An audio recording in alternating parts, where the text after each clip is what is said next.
Hi friends, இன்றைக்கி June 14ஆம் தேதி வெள்ளிக்கிழமை. Welcome back. இப்போ ஒரு 2-3 நாளாக நம்மளால் சரியாக வீடியோ போட முடியாமல் போயிடுச்சு. ரீசன் என்னன்னு பார்த்தீங்கன்னா, எங்கள் அக்கா பொண்ணோட கல்யாணம். அதனால் என்னால் கண்டினியூஸாக வீடியோ போட முடியல. ஆனால் இப்போ பார்த்தீங்கன்னா மறுபடியும் நம்மளோட ஜாப்க்கு வந்தாச்சு. ஸோ தொடர்ந்து வீடியோஸ் வரும். இன்றைக்கி பாக்யலட்சுமி சீரியலில் என்ன நடக்க போகுதுன்றதை பற்றி இப்போ நம்ம பார்த்துடலாம். பாக்யாவோட ஹோட்டல் பக்கத்துலேயே பழனிசாமி கெஃபேலாம் ஸ்டார்ட் பண்ணிட்டாரு. 2-3 நாள் வீடியோ போடலன்னதும் பார்த்தீங்களா, ஸ்டோரியில் என்னென்னவோ நடந்து போச்சு. இப்போ பார்த்தீங்கன்னா பழனிசாமி போய் அவங்க அம்மா அக்கா அவங்க எல்லாரையும் கூட்டிகிட்டு வரதுக்காக போயிருக்காங்க.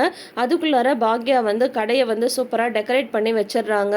குத்து விளக்கு எல்லாமே எடுத்து வச்சு அதே எல்லாத்தையுமே ரெடி பண்ணி வச்சுருக்காங்க.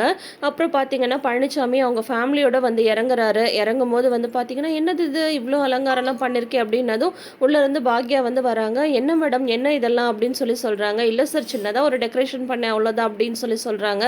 சின்னதாவா இவ்வளோ விஷயம் பண்ணியிருக்கீங்க அப்படின்னு இல்லை சார், ஒரு பலூன் கூட கட்டாமல் எப்படி சார் இனாகிரேஷனு அப்படின்ற மாதிரிலாம் பாக்யா சொல்லிட்டு இருக்காங்க. அதுக்கப்புறம் பார்த்தீங்கன்னா அந்த தம்பி விமல் இருக்கு அப்படி இல்லையா, பழனிசாமியோட அக்கா பையன், நீங்கள் மட்டும்தான் வந்திருக்கீங்களா ஆண்டி, வேறு யாரும் வரலையா அப்படின்னு சொல்கிறாங்க. இல்லை ஏதோ செல்வியும் வந்திருக்கா அப்படின்ற மாதிரி சொல்கிறாங்க.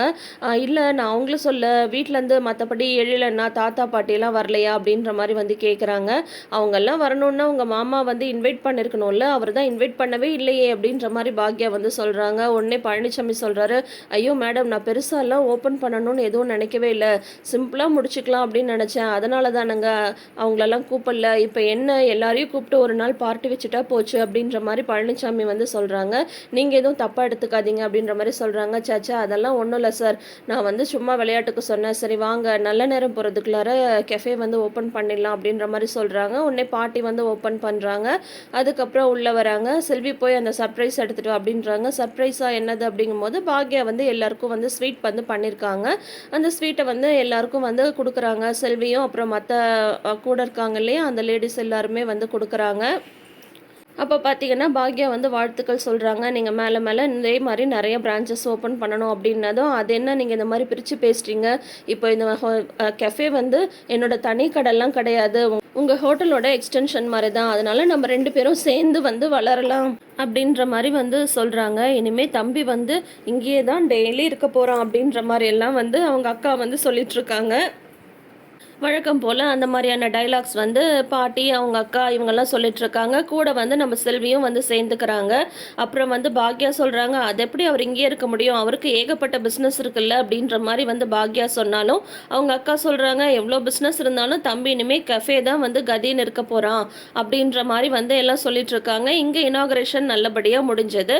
அதுக்கப்புறம் பார்த்தீங்கன்னா அங்கே கோபியை காட்டுறாங்க. கோபியோட கிச்சனில் மறுபடியும் ஒரு டெலிவரி தப்பாக பண்ணிடுறாங்க. உடனே பார்த்தீங்கன்னா கோபி உடனே அங்கே இருக்கிற ஸ்டாஃப்ஸ் எல்லாரையும் கூப்பிட்டு கேட்குறாங்க. உடனே நான் இவங்க கிட்ட சொன்னேன், நான் அவங்க கிட்ட சொன்னேன்னு ஆளுக்கு சொல்கிறாங்க.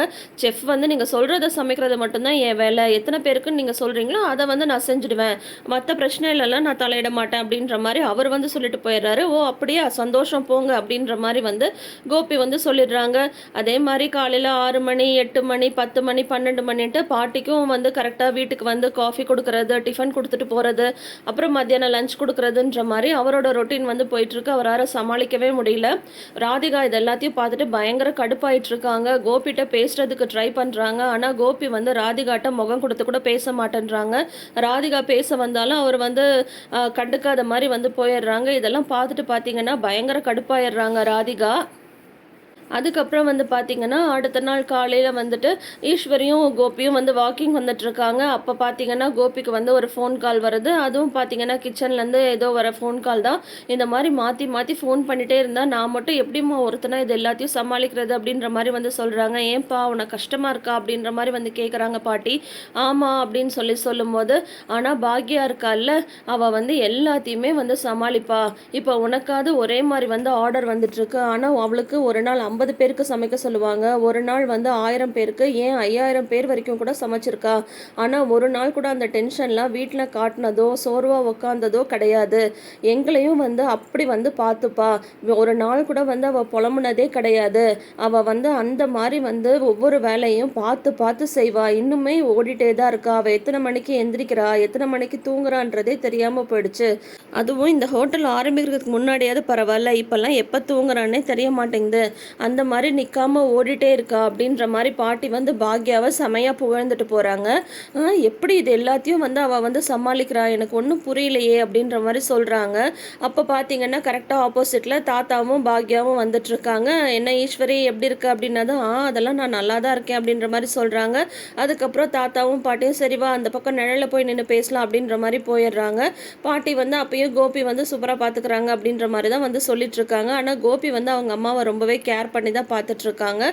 பாக்யா வந்து நடந்து போகிறாங்க. அப்போ பார்த்தீங்கன்னா கோபி வந்து பாக்யலட்சுமி ஒரு நிமிஷம் அப்படின்ற மாதிரி வந்து கூப்பிட்டு பேசுகிறாரு. ஆமாம், நான் வந்து உன்கிட்ட ஒரு விஷயத்த வந்து கேட்கணும். எப்படி நீ எல்லாத்தையும் இந்த மாதிரி மேனேஜ் பண்ணுற, ஹோட்டலை சமாளிக்கிற, வீட்டில் இருக்கிற எல்லாரையும் ஒருத்தர் விடாமல் வந்து கவனிக்கிற, அதுக்கப்புறம் பார்த்தா மறுபடியும் வந்து ஹோட்டலுக்கு போகிற, எப்படி எப்படி இதெல்லாம் வந்து பண்ண முடியுது? நானும் வந்து எல்லாம் முடிஞ்ச வரைக்கும் சமாளிச்சுட்டு தான் இருக்கேன். ஆனால் மாற்றி மாற்றி ஒரு ஃபோன் கால், பிரச்சனை, டெலிவரிக்கு லேட் ஆகுது, அப்படி இப்படின்னு சொல்லிட்டு எல்லாமே வந்துட்டுருக்கு. எப்படி உன்னால் இது எல்லாத்தையும் சமாளிக்க முடியுது அப்படின்ற மாதிரி வந்து கோபி வந்து பாக்யாட்ட வந்து கேட்குறாங்க. அப்போ பார்த்தீங்கன்னா பாக்யா வந்து பழசை வந்து நினச்சி பார்க்குறாங்க. அப்போல்லாம் கோபி வந்து நீ ஒரு யூஸ்லெஸ், நீ எதுக்கும் லாய்க்கு இல்லை அப்படின்ற மாதிரி வந்து திட்டிகிட்டே இருப்பார் இல்லையா, அதை வந்து ஒரு நிமிஷம் நினச்சி பார்க்குறாங்க. என்ன சார் நீங்கள் இதெல்லாம் வந்து என்கிட்ட வந்து கேட்குறீங்க? இந்த உலகத்துலேயே நீங்கள் தானே ரொம்ப அறிவாளி, நீங்கள் தானே ரொம்ப புத்திசாலி, உங்களுக்கு தெரியாதது என்ன இருக்குது சொல்லுங்கள், நீங்கள் போய் என்கிட்ட போய் டிப்ஸ் கேட்குறீங்க? ஐயோ ஐயோ போங்க சார், போய் வேறு வேலையை பாருங்கள் அப்படின்ற மாதிரி பாக்யா வந்து சொல்லிட்டு போயிடுறாங்க. என்ன இவ இப்படி வந்து சொல்லிட்டு போகிறா, இருக்கட்டும் இருக்கட்டும், நானும் இவளை மாதிரியே வந்து எல்லா வேலையும் மேனேஜ் பண்ணி காட்டுறேன் அப்படின்ற மாதிரி வந்து கோபி வந்து அவர் மனசுக்குள்ளாரையே வந்து நினச்சிக்கிறாரு. ஆனால் பாடா படுறாரு பாவம், ஓடிக்கிட்டே இருக்காரு. ஆனால் அவரால் ஒன்றுமே முடியல. அதுக்கப்புறம் வந்து பார்த்தீங்கன்னா தாத்தாவும் பாட்டி இங்கே பேசிகிட்டு இருக்காங்க இல்லையா, இப்போ பாக்யா வந்து சொல்கிறாங்க, நீங்கள் இன்னும் கொஞ்சம் நேரம் கூட பேசிகிட்டு இருங்க, நான் இன்னொரு ரவுண்ட் போயிட்டு வரேன்னு. அதுவும் இல்லை இல்லை அதெல்லாம் ஒன்றும் இல்லை, கிளம்பலாம் அப்படின்ற மாதிரி வந்து சொல்கிறாங்க. அதுக்கப்புறம் வந்து கோபியும் ஈஸ்வரியும் கிளம்பிடுறாங்க. உடனே தாத்தாட்ட வந்து பாக்யா கேட்குறாங்க, அத்தை எப்படி இருக்காங்க மாமா, நல்லா இருக்காங்களா அப்படின்னதும், எங்கம்மா அவள் வந்து உன் சாப்பாடு சாப்பிடாம ஒரு திருப்தியாகவே இல்லைன்ற மாதிரி தாம்மா தெரியுது அப்படின்ற மாதிரி சொல்கிறாங்க. அத்தையே சொன்னாங்களா அப்படின்னதும், அவள் சொல்லணுமா, அவள் பேசுகிறத வச்சே நான் வந்து கண்டுபிடிச்சிட்டேன், மற்றபடி நல்லா தான் இருக்கேன் அப்படின்ற மாதிரி சொல்கிறா, சாப்பாடு தான் சரியில்லை அப்படின்ற மாதிரி சொல்லிட்டு இருந்தா, அதான் நான் ஏதாவது கொண்டு வந்து தரவா அப்படின்ற மாதிரிலாம் நான் கேட்டுட்டு இருந்தேன் அப்படின்ற மாதிரி சொல்கிறாங்க தாத்தா. உடனே பாக்யா வந்து சொல்கிறாங்க, நம்ம வேணால் அத்தைட்ட பேசி நம்ம வீட்டுக்கே கூட்டிகிட்டு வந்துடலாமா மாமா அப்படின்ற மாதிரி வந்து கேட்குறாங்க. உடனே தாத்தா வந்து சொல்கிறாங்க, அதெல்லாம் ஒன்றும் வேணாம்மா, அவள் கற்றுக்க வேண்டிய பாடம் வந்து இன்னும் நிறைய இருக்குது, அது எல்லாத்தையும் அவன் வந்து பொறுமையாக கற்றுக்கிட்டு வரட்டும், அது வரைக்கும் நம்ம வந்து வெயிட் பண்ணலாம் அப்படின்ற மாதிரி தாத்தா வந்து சொல்லிடுறாங்க. அதோட இன்னைக்கு எபிசோடை வந்து முடிச்சிருக்காங்க. ஸோ தொடர்ந்து வீடியோஸ்க்கு நம்ம சேனலை இப்போயே சப்ஸ்கிரைப் பண்ணி வச்சுக்கோங்க. பக்கத்தில் இருக்கிற நோட்டிஃபிகேஷன் பெல் ஐக்கானில் ஆல் சிம்பிள் கிளிக் பண்ணிக்கோங்க. கூடவே இந்த ப்ரிவ்யூ சொல்கிற விதம் உங்களுக்கு பிடிச்சிருக்கான்றதை மறக்காமல் ஒரு லைக் அண்ட் கமெண்ட் மூலிமா ஷேர் பண்ணுங்கள். தேங்க்யூ.